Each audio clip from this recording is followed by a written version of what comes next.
Hey family, welcome to Embracing the Journey, and this week I'm joined by a special guest, Miss Riley Powell. Hello. So Riley, could you tell everyone just where you're at in life? Yeah, for sure. So my name is Riley, if we haven't met before. Hello. I'm currently in grad school at Dallas Theological Seminary, but with Passion City Church in Atlanta. It's lots of fun. And I work at Starbucks, so if you're like anyone that is regularly at Public Church, you've probably seen me at Public Church South, behind the cafe bar hanging out. Got my Starbucks mug today. Yeah, yes. I'm repping too. So come see me anytime. That's awesome. All right, so we just wrapped up a series called Will You Tell Me? And it was about our role, the role of Jesus followers to be a witness for Jesus. So we're going to hear from you, Riley, about how an introvert would process that role. So maybe a good starting point is, how would you define introvert? Yeah, so I would define introvert, and this is not like a comprehensive Webster's Dictionary definition, so other people may say it differently, but essentially I would say an introvert is a person who is energized by alone time and finds time with people a little bit, like it can be energizing, but mainly taxing, not in a negative way, but just like, oh, I need some alone time after that. It's really good. That's what I'd say. So, self-diagnose me then, what category am I? Because if you know me, you'd probably be like, oh, extrovert. But sometimes I get energy from being with people. Yeah. But I do get a lot of energy from being alone as well. Yeah, I mean, I think, there's probably a spectrum of like introverted way over here and then extroverted way over here, and you probably fall somewhere on that. Yeah. There is a little middle ground called an ambivert that's like getting really popular right now. Ah. So you might fall into that, but I'd say you fall more on the extroverted side, just like from my personal observations. But I mean, you get to self-diagnose yourself. So oh, okay. Well, that helps, Yeah. So I could be the cool, trendy.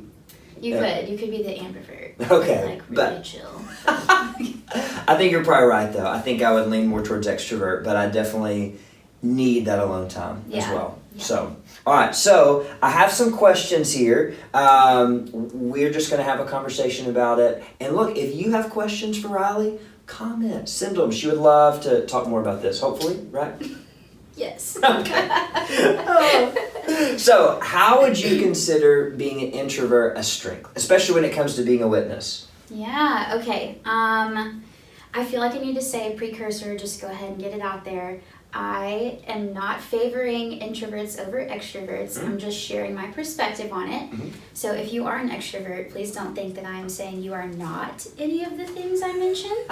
It's just, these are some of the strengths that I've seen in people who are introverted, like myself, friends that I have, and I've seen in extroverted friends who they kind of have to work at it just a little bit more.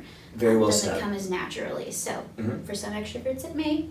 Not being offensive, we're just talking. I love it. So I would say I think the number one strength that I see from introverts is the ability to make observations, if that makes sense. So when I say that, what I mean is when you walk into a room, I'm like imagining like someone going into a like party or something, right? You walk in and the extroverted person is like bringing the energy, coming in excited, like they have in their mind, this is what this is going to be like. I'm going to come in and it's going to be fun, right? The introverted person is going to walk in and immediately start asking questions. They probably already asked 12 on the way in because they're like, what's going on? But they're going to start asking questions of like, who is at this party? What's happening here? Where is the snack table? Where is the bathroom so I can hide if I get scared?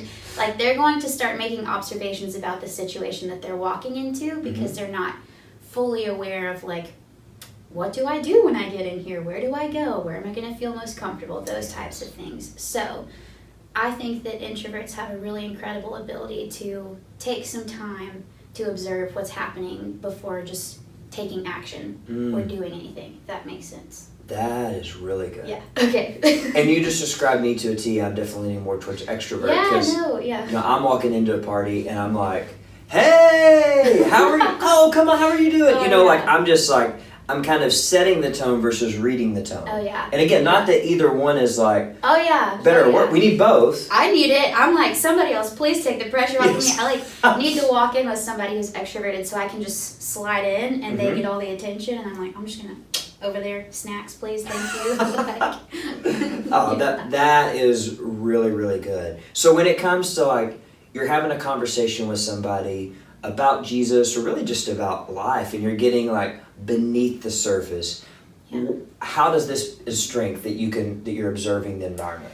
Yeah, so I'll say it's like a bit of it gets to a personal question, which is really cool, and it also is going to be a little bit case sensitive because I'm talking about from my own experience. So what I say in my response is not like, this is how you should do this, or this is how everybody does this anyway. It's just kind of how I process. That's good.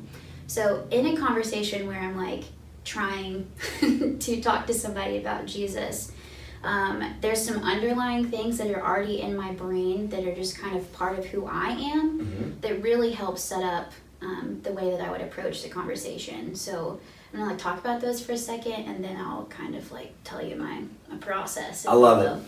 Yes. So I grew up going to Baptist school, like Baptist Christian school. So all of the Christian conversation has not been foreign to me. It's like very familiar my whole life. And then in college, I went and studied all these different philosophies and religions. Like that was my degree, and then studied history. So I got this. Was it a public university? Go Mocs. But Whitney graduated from there too. Oh yeah, all the best people. Yes. Sorry, Lee. That's me. I'm a Lee guy.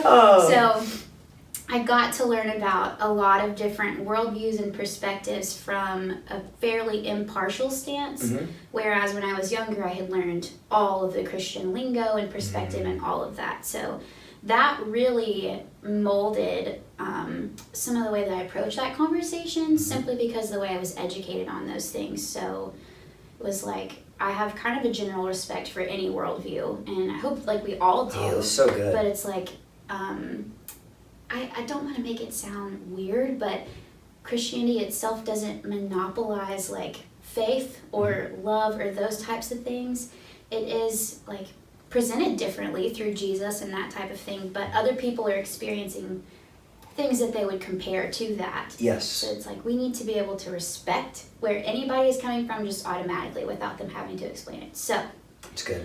All that to say, when I'm approaching a conversation about Jesus with someone, my automatic assumption is that this person is intelligent, that they have something valuable to say, and that they probably do have some thoughts about the worldview that they have that aren't like mine and won't be like mine, and that's okay. That's good. So I try to like just be like, hey, we are humans and we are on the same playing field here. There's not one of us that's more intelligent or whatever than the other one. Just like get eye level with people. That makes any sense. That's really good. Yeah. And then specifically when I start like trying to have a conversation, first of all, I will not have that conversation really in depth until I feel completely comfortable to have that with them. So I'm like taking stock, kind of like the introvert walking into the party scene. Like I'm going to start taking stock and making observations about how the person responds when I just like mention something spiritual. Yes. So like I'll start the conversation, like we'll just start talking and then say I just met somebody. Don't know them, not really sure like where they're coming from, what the worldview is, if they're an introvert, extrovert, ambivert, whatever. I'm just going to start throwing some things out there and seeing how they respond.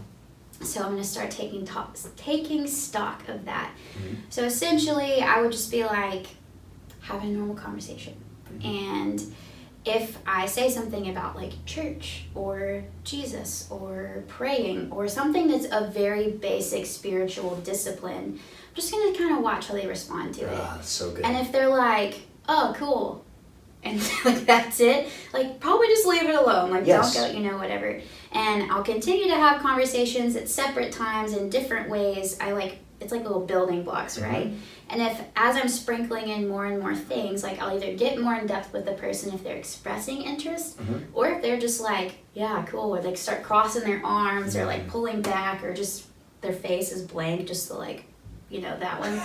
Yeah, I'm like not gonna push it because they're obviously not interested. And I definitely subscribe to the mindset of like, people are gonna listen when they wanna listen. Yes. So I'm gonna find out when they wanna listen. That's my goal. Oh, I love that. Yes, that's good. Does that help? Does that explain it at all? I think that helps so much. Okay. And I think I would say what you're doing is you're telling a benefit of the doubt story when you start. Yeah. You're talking about, hey, you're made in the image of God, so you're intelligent, you're seeking truth, like however we fill in the blank, you're speaking life over them in your mind. I think that's huge. Yeah.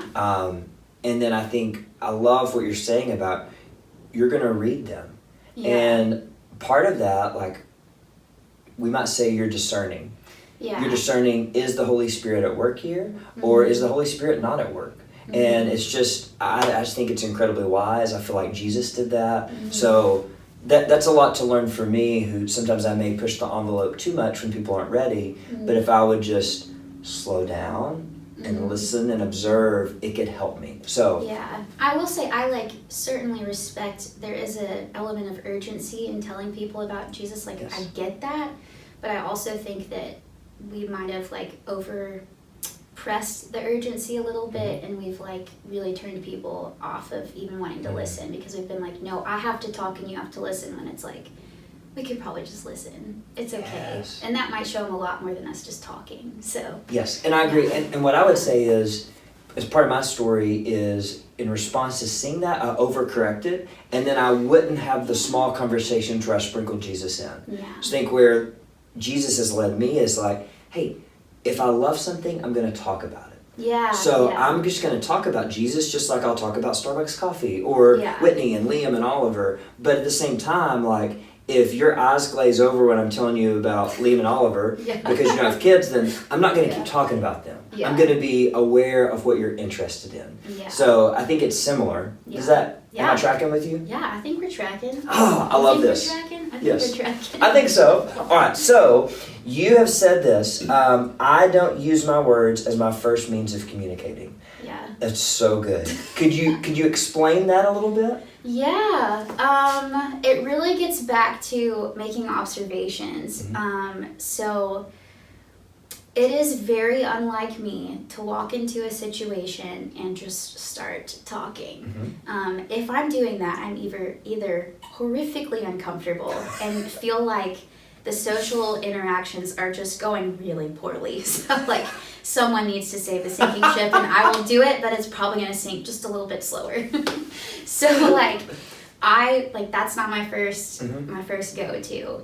There are some situations where I do feel ownership of a social interaction, and I will, obviously, and you can kind of turn on your extrovertedness and then turn it back off, but definitely it makes me tired. That's okay. Anyway, my words are not my first means of communication, and what I mean by that is that I, again, am going to make observations, and I'm just going to listen to what people are saying. What are they talking about the most? How are they communicating with each other? What are the dynamics, especially from in a group? What are those group dynamics that are happening? How close are people standing? Wow. Are they separate across the room and yelling across the room? Or are they getting really a lot closer than 6 feet or whatever and having a conversation? Just kind of, where is everybody at? And then where do I feel comfortable in this situation? And that relates in spiritual conversation, making those observations doesn't immediately impact the types of Jesus conversations I would want to have with people, but it does help me understand the environment in which someone would be more willing to have that conversation. Wow. So I'm trying to think. So working at Starbucks, right? There are times where we will have conversations, actually a lot. If you see somebody touching their headset, we're talking. We will have conversations, and a lot of times it's about a drink that someone's ordered because it's just crazy, or we're communicating about I need this, you need this, blah, blah, it gets crazy back there. But sometimes when we have those slower moments, we do get to have conversation about anything. And I have gotten to have some interesting spiritual conversations with people, which is always so educational. Yes. But it probably took me about 9 months to a year to start feeling comfortable to have those conversations, because you're working with 24 different people, some combination of that. And everybody has their own space bubble that they like. Everybody has their own position that they like as far as where they are behind the floor. And so I didn't feel like I knew enough about each person to even breach the subject of their own personal worldview or their own personal experience of church or whatever, a bit more of a deep conversation.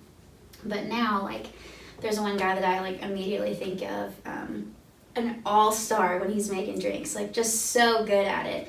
And I know that he likes to be on bar. And when it's slow, or he likes to make drinks, I'm sorry, I need to translate for people. He likes to make drinks. And when it's slower, he is going to be able to have more conversation and probably able to talk. And if it's early in the morning when it's super slow, he's probably more likely to be open to having conversation, just so I can learn from where he's at and like I can talk about where I'm at, and he's really receptive.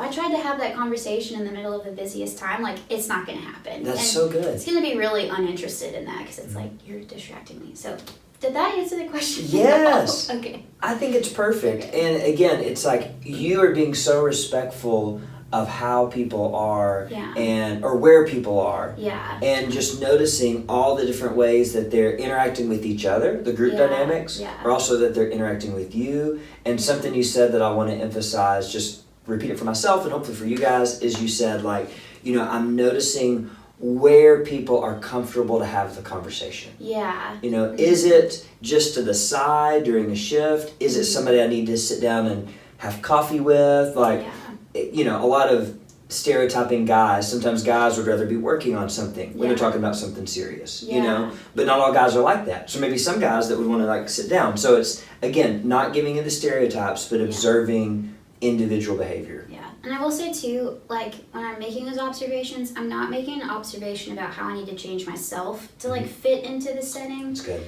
I think people can mistake like introverted tendencies for a lack of confidence, and that's not necessarily what's happening. Like I'm confident enough to like have the conversation, to be who I am and not feel the pressure to make myself seem more exciting or make myself seem more talkative or whatever.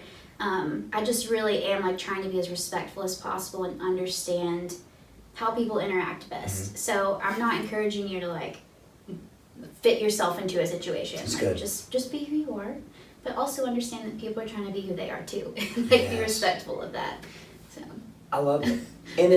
And I think people, when you respond to basic social cues, oh man, it's so relieving, because it's so frustrating if you're like trying to leave and you're sending all these social cues, they don't get it, and then you kind of feel like you've got to be rude. Or, it makes me cringe. Oh yeah. Just like, I have to go now, bye. Yeah, so it's like if we could just pay attention to those things in life, but also when we're having spiritual conversations, it's going to help so much. Yeah, like if somebody's giving you this, like just stop. Just don't. Like just be like, you can go get some coffee if you'd like or something. Like just anything, just stop.